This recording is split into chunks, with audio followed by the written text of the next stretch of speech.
Attic access. Attic access. Not an attic access. I don't know how in the world you wouldn't call that an access. If that's an access, then this is an access. All I need is a razor knife, or better yet, no wait, snap into a Slim Jim. No, the Kool-Aid guy. Right through that wall, and there's your access.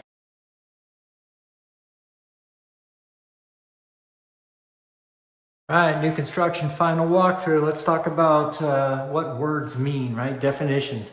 This is an attic access, but it's caulked, completely caulked shut, drywalled, finished, textured, the whole 9 yards. The builder calls this an access, but it does not meet the intent of the code. I don't know how they're getting by with this. This is the 10th one I've seen in this community, and this is just the way the builder does it. So this is not okay. I can't get in there, and I'm not cutting my way in there.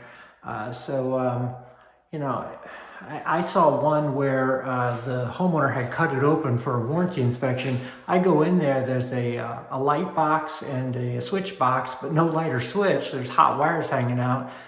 So, you know, it's all about the definition of accessible or readily accessible. And this does not meet the code definition or my definition, because I'm not cutting my way into an attic.